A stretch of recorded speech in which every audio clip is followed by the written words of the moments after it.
Hello friends, welcome to Learn with Shreyoshi. Today I am going to talk about a very important topic, that is glycolysis. Glycolysis is the first step of aerobic respiration.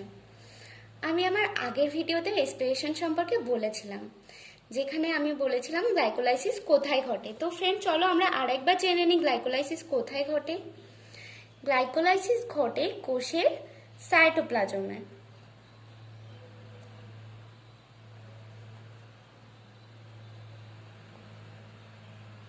কোথায় ঘটে glycolysis? কোষের সাইটোপ্লাজমে।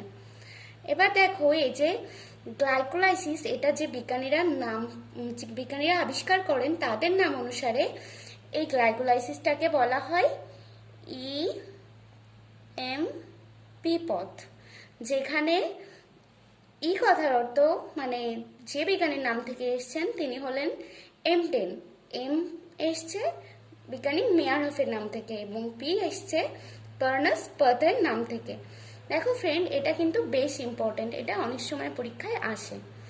তাহলে কি আমরা দেখতে পাচ্ছি যে এমডেন, মেয়ারহফ এবং বার্নাস পাথে এই তিনজন বিজ্ঞানী গ্লাইকোলাইসিস পথটা আবিষ্কার করেন, তাই এদের তিনজনের নাম অনুসারে এই গ্লাইকোলাইসিসকে বলা হয় EMP পথ।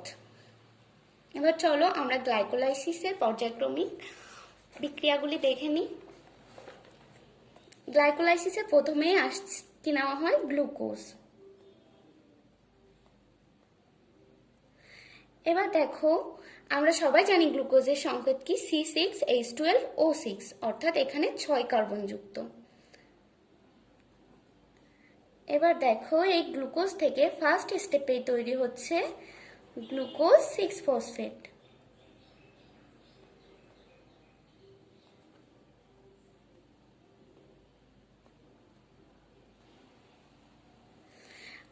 এটা কিভাবে হচ্ছে আমরা দেখে নিই। ফার্স্টে একটা এটিপি আসছে এবং এটিপি থেকে একটা ফসফেট বেরিয়ে যাচ্ছে, বেরিয়ে যে কি উৎপন্ন হচ্ছে?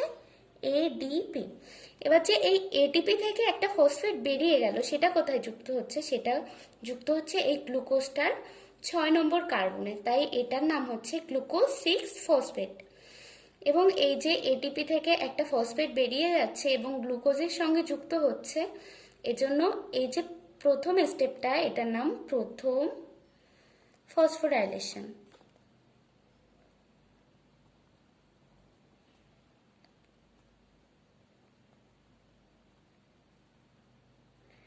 এবার দেখো, এই গ্লুকোজ 6-ফসফেট থেকে তৈরি হচ্ছে ফ্রুক্টোজ 6-ফসফেট। কি? ফ্রুক্টোজ 6-ফসফেট, এ ফর ফ্রুক্টোজ 6-ফসফেট। এখানে কিন্তু কিছুই হচ্ছে না, তো এই যে স্টেপটার নাম, সেকেন্ড থেকে থার্ড স্টেপ, এই স্টেপটার নাম হচ্ছে আইসোমারাইজেশন।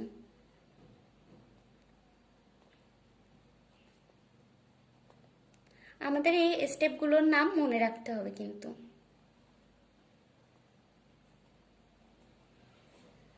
এবারে যে ফ্রুক্টোজ 6-ফসফেট, এটার থেকে কি তৈরি হচ্ছে দেখে নিই। এটার থেকে তৈরি হচ্ছে ফ্রুক্টোজ 1,6-বিসফসফেট।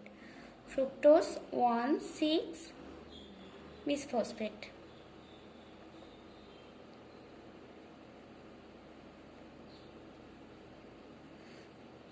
এটা দেখো এখানে কি করে হচ্ছে, এখানে কিন্তু আগে শুধু 6 নম্বর কার্বনে একটা ফসফেট যুক্ত ছিল। এখানে আমরা দেখতে পাচ্ছি ফ্রুক্টোজের 1 নম্বর কার্বন এবং 6 নম্বর কার্বন দুটোতেই দুটো ফসফেট যুক্ত আছে। এটা কি করে হচ্ছে? তাহলে এখানে আবার একটা এটিপি আসছে, যেখান থেকে একটা ফসফেট বেরিয়ে যাচ্ছে এবং বেরিয়ে যে কি হচ্ছে? ADP। এই যে ফসফেটটা বেরিয়ে যাচ্ছে সেটা ফ্রুক্টোজের 1 নম্বর কার্বনে যুক্ত হচ্ছে। এবার দেখো, এখানে কিন্তু প্রথমে একবার ফসফোরাইলেশন হয়ে গেছে, এখানে আর একবার ফসফোরাইলেশন হয়েছে, তার জন্য এই স্টেপটার নাম দ্বিতীয় ফসফোরাইলেশন।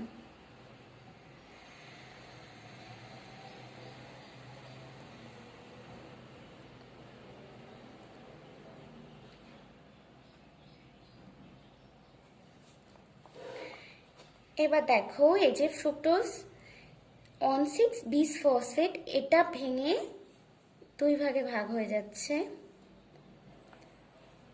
এখানে একটা আসছে 3-ফসফোগ্লিসারালডিহাইড।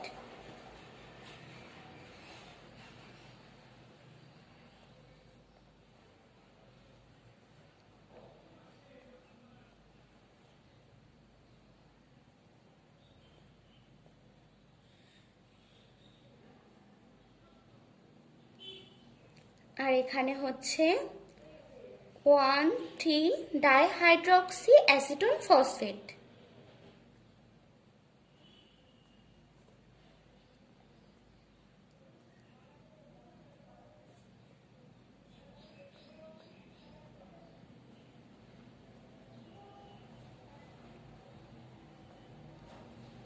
এবার দেখো এখানে যে গ্লুকোজ ছিল এটা কিন্তু 6 কার্বনযুক্ত ছিল, এবং এখান থেকে এই ফ্রুক্টোজ 1,6-বিসফসফেট এই পর্যন্ত সবগুলোই 6 কার্বনযুক্ত ছিল। এবং এটা যখন বিভাজন হচ্ছে তখন এখান থেকে 3টে কার্বন যুক্ত, এটা 3টে কার্বন যুক্ত হচ্ছে, এটা 3টে কার্বন যুক্ত হচ্ছে, তাহলে কি হচ্ছে, এটা 3 কার্বন যুক্ত। এবার চলো এটা আমরা এখানে রাখি এবং রেখে আমরা এদিক থেকে এগিয়ে যাই, এটা বিষয়ে আমরা পরে আসছি। এবার 3-ফসফোগ্লিসারালডিহাইড থেকে উৎপন্ন হচ্ছে 1,3-বিস-ফসফোগ্লিসারিক অ্যাসিড। এই দেখো যে 3-ফসফোগ্লিসারালডিহাইড থেকে 1,3-বিসফসফোগ্লিসারিক অ্যাসিড উৎপন্ন হচ্ছে, এই স্টেপটা খুবই একটা ইম্পর্টেন্ট। এখানে আমরা আগে দেখেছি যে 6 নম্বর কার্বনে ছিল, আবার 1 নম্বর কার্বনে যুক্ত হয়েছে এবং 6 নম্বর কার্বনে আছে, তার মানে এখানে একটা ফসফেট এসছে।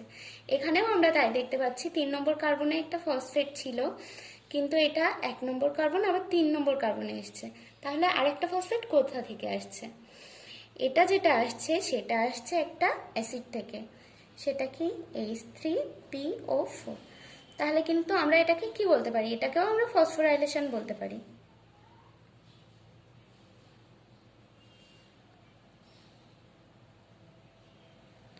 আবার এই স্টেপটাতেই আর একটা জিনিস হচ্ছে, যেটা হচ্ছে 2NAD+ থেকে উৎপন্ন হচ্ছে 2NADH+H+।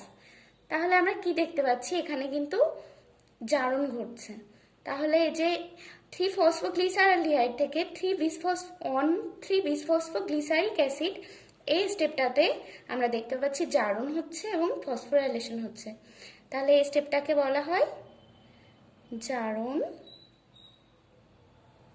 ও ফসফোরাইলেশন।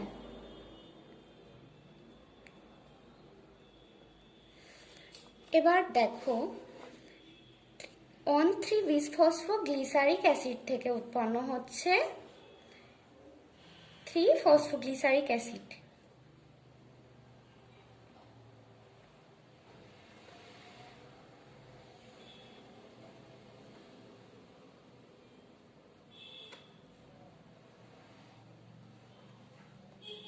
কি হচ্ছে, 1,3-বিসফসফোগ্লিসারিক অ্যাসিড থেকে 3-ফসফোগ্লিসারিক অ্যাসিড হচ্ছে। তাহলে আমরা দেখতে পাচ্ছি যে এখানে কিন্তু একটা ফসফেট কম আছে এখানের থেকে। তাহলে কি হচ্ছে, দেখো ADP তে একটা ফসফেট যুক্ত হচ্ছে এবং যুক্ত হয়ে কি করছে, ATP গঠন করছে। তাহলে আমরা এই ক্ষেত্রে কিন্তু এটা অন্যরকম দেখতে পাচ্ছি, এখানে সাবস্ট্রেট থেকে একটা ফসফেট এসে এডিপিতে যুক্ত হচ্ছে। তার জন্য এই যে সাবস্ট্রেট থেকে ফসফেটটা এসে এডিপির সঙ্গে যুক্ত হয়ে এটিপি গঠন করছে, তার জন্য আমরা কি বলতে পারি, এটা প্রথম সাবস্ট্রেট নির্ভর এটিপি সংশ্লেষ।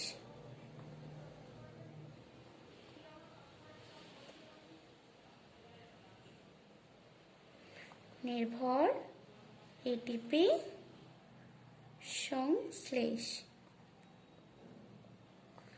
এবার দেখো এই যে 3-ফসফোগ্লিসারিক অ্যাসিড থেকে কি উৎপন্ন হচ্ছে,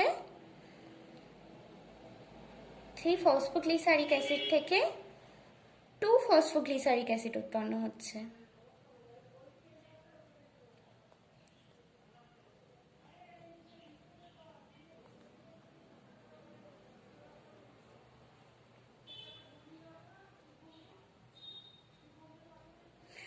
তাহলে এখানে কি হচ্ছে, এখানে কিন্তু শুধু যে ফসফেটটা 3 নম্বর কার্বনে ছিল সেটা 2 নম্বর কার্বনে আসছে, তাছাড়া কিছুই হচ্ছে না। তাই এটাকে আমরা কি বলতে পারি, এই স্টেপটা হচ্ছে আইসোমারাইজেশন। আইসোমারাইজেশন। এবার দেখো 2 ফসফোগ্লিসারিক অ্যাসিড থেকে উৎপন্ন হচ্ছে 2-ফসফোঅ্যানোল পাইরুভিক অ্যাসিড।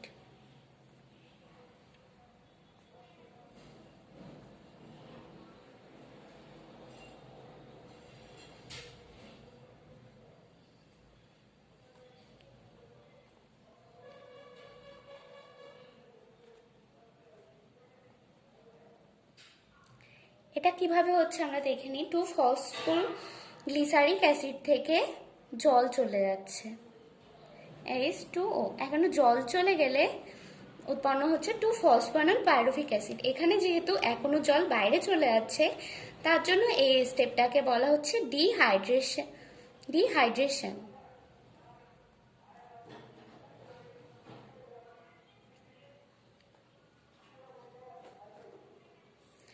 এবার আমরা দেখি 2-ফসফোঅ্যানোল পাইরুভিক অ্যাসিড থেকে উৎপন্ন হচ্ছে পাইরুভিক অ্যাসিড।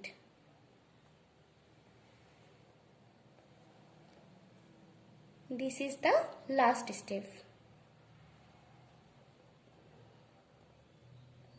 এটা কি হচ্ছে দেখো, এখানে একটা ফসফেট ছিল, এখানে কিন্তু ফসফেট নেই, এখানে ফসফেটটা বেরিয়ে যাচ্ছে। কিভাবে বেরিয়ে যাচ্ছে, এখানেও এডিপি থেকে উৎপন্ন হচ্ছে এটিপি, মানে 2-ফসফোঅ্যানোল পাইরুভিক অ্যাসিড থেকে একটা ফসফেট বেরিয়ে যেয়ে এডিপিতে যুক্ত হচ্ছে এবং উৎপন্ন করছে এটিপি। এখানেও কিন্তু ফসফেটটা সাবস্ট্রেট থেকে আসছে, তার জন্য এটাকে বলা হচ্ছে সেকেন্ড সাবস্ট্রেট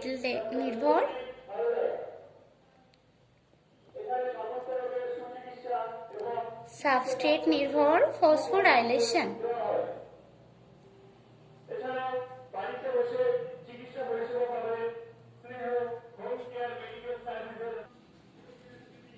এবার দেখো ফ্রেন্ডস, আমি কিন্তু এর আগে 1,3-ডাইহাইড্রক্সি অ্যাসিটোন ফসফেট যেটা, এটাকে এখানে রেখে এগিয়ে গিয়েছিলাম। এবার এটা দেখি, এই যে 1,3-ডাইহাইড্রক্সি অ্যাসিটোন ফসফেট আবার কি হয়, 1,3-বিসফসফোগ্লিসারিক অ্যাসিডে পরিণত হয়, এবং এই 1,3-বিসফসফোগ্লিসারিক অ্যাসিড থেকে এই যে পাইরুভিক অ্যাসিড পর্যন্ত এই পুরো প্রক্রিয়াটা একবার হয়ে আসে।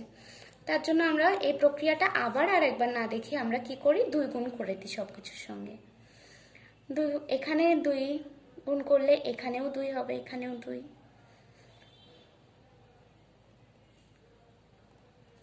তাহলে অ্যাটলিস্ট কি হচ্ছে, 2 অণু পাইরুভিক অ্যাসিড উৎপন্ন হচ্ছে। তো এটাই ছিল আমাদের গ্লাইকোলাইসিস চক্র। এটা খুবই সহজ, আর আমি বোঝালাম। তোমাদের যদি কোথাও কোনো প্রবলেম হয়ে থাকে তোমরা অবশ্যই কমেন্টের মাধ্যমে জানিও। আর আমার চ্যানেলটা প্লিজ সাবস্ক্রাইব করো, আর তোমার ফ্রেন্ডদেরকে শেয়ার করো, আর প্লিজ একটা লাইক করো।